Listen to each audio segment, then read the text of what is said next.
Hello, fellas. The playoffs are here. They start tomorrow night. Rams, Niners. That sounds like a good game. A lot of playoff implications on that, especially if you're a fan of a playoff team in the NFC.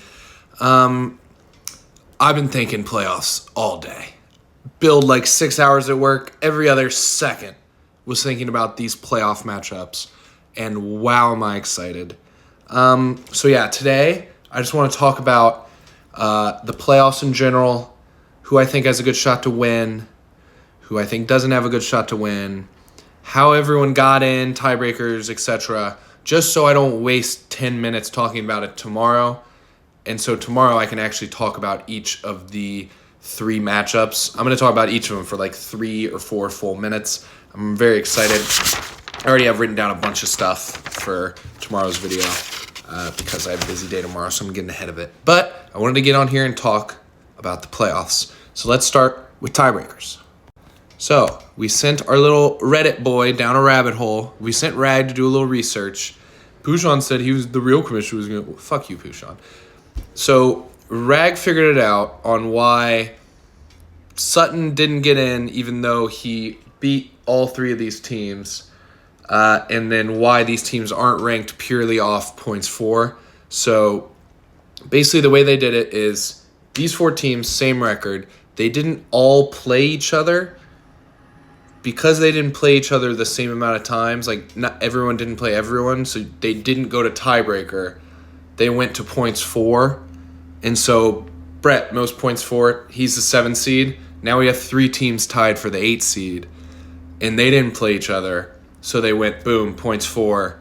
Sutton was the next points for. He's the 8 seed. So now we got to look for the 9 seed. It's Scott versus McCosey. Scott beat McCosey, so that's why he's ahead of him. Personally, I think that's a really fucking stupid way to do it. Sutton beat our tiebreakers head-to-head, and Sutton beat all 3 of these teams. Look, no one wants Brett to win. It's obvious, but it just doubles down on how fucked up it is that Sutton got screwed over, and it was Brett that did it to him. So yeah, a little double whammy for the league. A true contender gets into the playoffs while maybe the worst current roster gets left out. I know Cal's mad. I know Evan's mad because they're on his side of the bracket. So so next, talked about tiebreakers. Let's get into the next fun little segment. So these are my playoff power rankings. And so I have another ranking to follow this that is the championship odds, basically. So my current power rankings on how your team looks going in. Cal and Brett are 1-2, simply based off recency. They both got the Bengals players who have been playing awesome.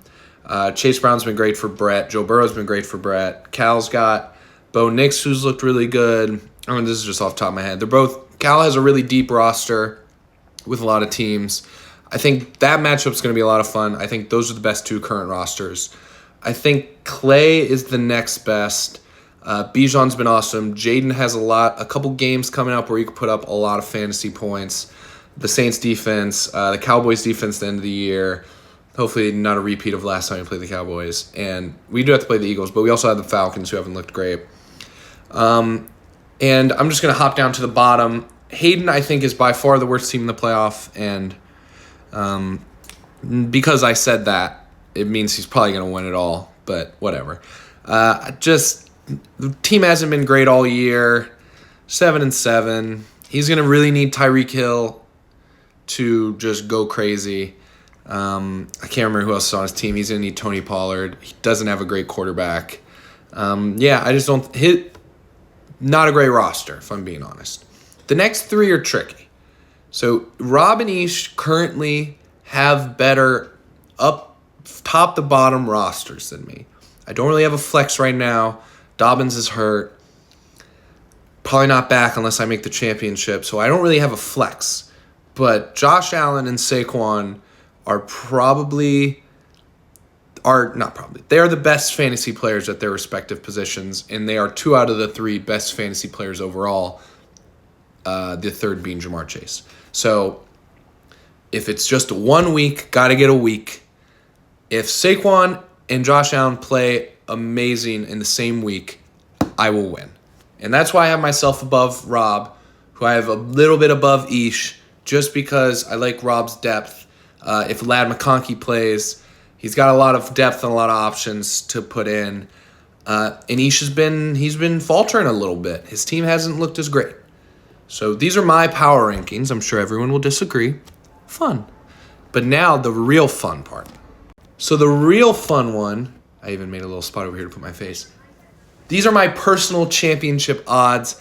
These are who I think the Ford Morrison Sportsbook would have as your favorites. I'm going to start with Hayden. Like I said, doesn't have a good roster. I think he has one of the worst rosters, probably the worst.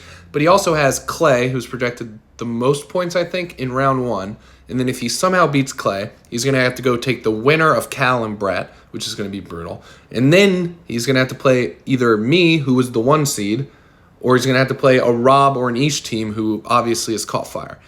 I think Hayden has one of the hardest paths and one of the worst teams, bottom of the tier. The opposite. I don't think I have one of the best teams right now because I'm a little injured and I have no depth. But that bye is so crazy. It's so nice. And I think Rob and Ish are 2 of the lower talent-wise teams. So I get to play the winner of that instead of having to play Clay, Cal, or Brett. I'm putting Clay at number 2 because he gets Hayden first round. That's about it.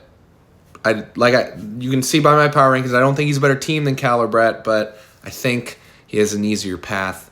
Cal and Brett, I think best 2 teams. Cal's a little bit better, I think, but they have to go through each other and then through Clay, and then I just think the path is harder. And Rob and Ish simply because they don't have... I was considering putting Rob and Ish above Cal and Brett, but at some point just talent overcomes it. But I don't hate the path for Rob and Ish. If they win this week, getting through me is real hit or miss.